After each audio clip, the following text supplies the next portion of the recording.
Do loyal men exist? Yes, they do. Do romantic men exist? Yes, indeed. Do men who respect their partners and prioritize the relationship exist?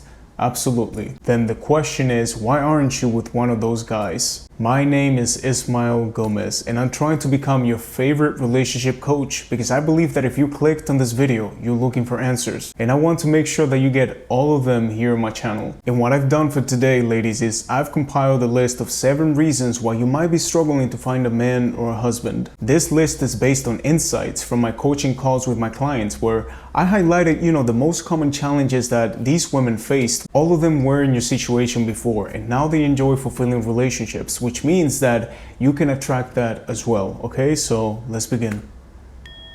Number 1, unrealistic expectations. Many times when I ask women, what are you looking for?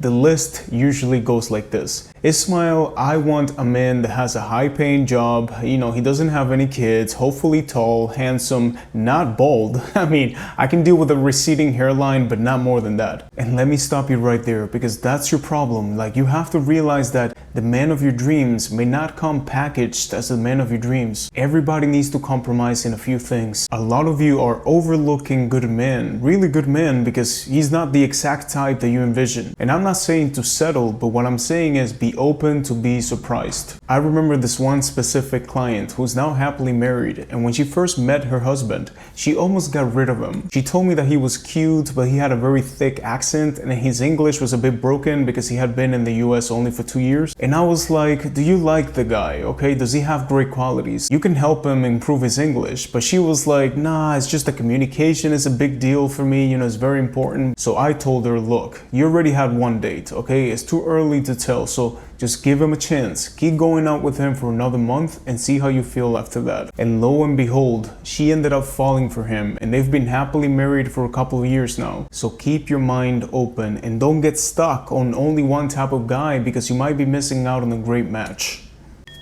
Number 2, your attitude. Ladies, if you're walking around bitter, okay, mad at the world or resentful about the last guy who broke your heart, men can feel this energy every time that you speak. Also, if you're Miss Independent and you keep telling everyone, well, I don't need a man, really, but if I meet one that I like, then maybe I'll consider it. What about kids? Do you want to have kids? Maybe, if it happens, then why not? Well, have you heard about the law of attraction? Okay, the universe is listening to your intentions. So imagine if you're saying those things, why would the universe send you a wonderful husband? You just said that you don't care about any of that. Imagine if you're talking to me and I have a guy that I think will be a perfect match for you, but then you share those thoughts with me. Why would I introduce you to him? So if you want a wholesome relationship with a loyal man that you can build a family with, say it, believe it, and stop pretending like you don't care about those things. Number 3, cut off your negative friends. Here's a fun fact. I believe that about 80% of the problems that I faced in my relationships, you know where they came from? They came from a friend who was influencing my partner at the time. And I can tell you that nearly every guy out there has had a similar experience. You know the type of friend that I'm talking about, right? Like when you call her, she starts criticizing men like, these men aren't any good, there's no hope for us. And what's your immediate reaction? Oh, you're right, Jennifer. You're absolutely right. Men just waste their time. Then both of you go on my videos and you leave comments saying, guys like that don't exist, shut up Ismael. So once again, if you believe that narrative, that's what you'll attract. If you want some insights or advice, try talking to somebody with a positive mindset or a happily married friend. And if you don't have any, maybe it's time for you to make new friends. Number 4, your social media.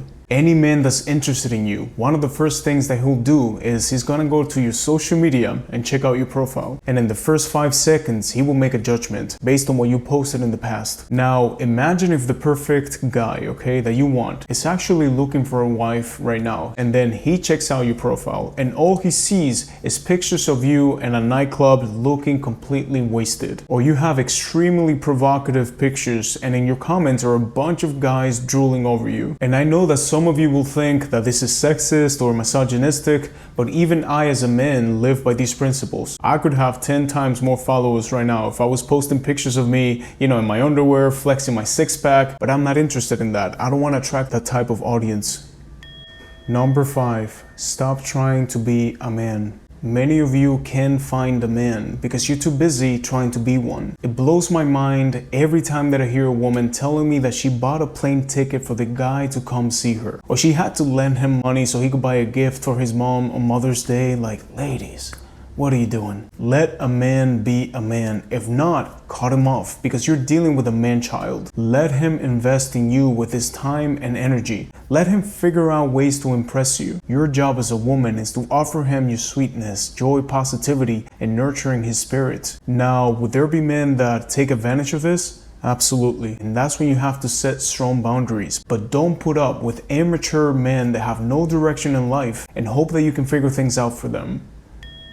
Number 6, limited exposure. You want to meet a devoted partner, but you never leave your room, you're only talking to strangers online, hoping that one of them loves you back, or you start a long distance relationship with some guy in another country that you haven't even met in the first 6 months that you've been talking to each other. That's borderline insanity. You need to be out there being more visible and meeting new people. Many relationships start through, mutual friends, like social gatherings or activities. And yes, dating apps can help. I've had clients that have found their significant others there, but it shouldn't be the main source of where you meet men. Get out of your comfort zone and go out there and make new connections. I mean, imagine the possibilities that will open up, okay? If you meet one interesting guy every week, and I'm not saying that you have to date them, just that you see that they have potential as a partner and you feel certain attraction to them.